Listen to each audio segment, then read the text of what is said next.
তুমি আমাকে কেন বলছো মাজার পূজারি? কোন কাজ আমি বেদাত করেছি? তুমি সামনে বসো। কোন কাজ আমি ভণ্ডামি করেছি? সামনে এসে বলো।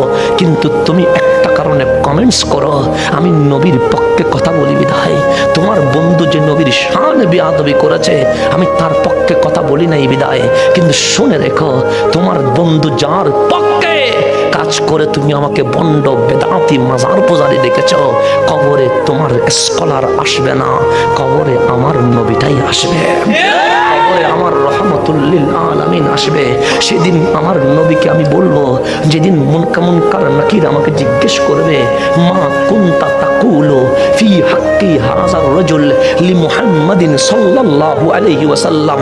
মুনকার নাকির বলবে, দেখ তোর কবরে তোর মাটা কিন্তু আসে নাই, তোর বাবা 3.5 হাত কবরে কিন্তু নামে নাই, তোর বাবা, তোর বাচ্চা যে বাবা বাবা বলে ঘুমায় না, সেই বাচ্চাও কবরে আসে নাই, তোর বউ যিনি তোর ছাড়া রাতে ঘুমায় না, তোর বউ আসে নাই। দেখ আজ তোর কবরে তোর আকা, তোর মুনিব রহমতুল্লিল আলামিন চলে এসেছে। দেখ আদার কবরে তোর দিকে তাকিয়ে মিটি মিটি হেসে বলছে, উম্মত ভয় করিস না, যেখানে কোনো আপন নাই সেখানে আমি নবী আছি। কি বলেছিলি নবীর শানে? কি বলেছিলি নবীর শানে? সেই দিন আমার নবীর চোখে চোখ রেখে বললো, নবীরে কি বলেছি আমি জানি না, কিন্তু ইয়া রাসূলুল্লাহ বলার কারণে, ইয়া নবী সালাম আলাইকা বলার কারণে, মিলাদুন নবীর পক্ষে কথা বলার কারণে, মেরাজুন নবীর পক্ষে কথা বলার কারণে, নবী নবী করার কারণে অনেকেই ভণ্ড বলতো, মাজার পূজারি বলতো, বেদাতি বলতো, আমাকে সবাই বলতো তুই ফেরিওয়ালা, ফেরিওয়ালা।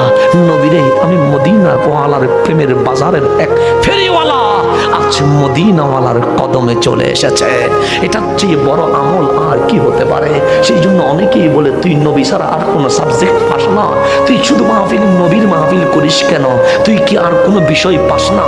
আমি বলি, আমি আর বিষয় পাবো কই?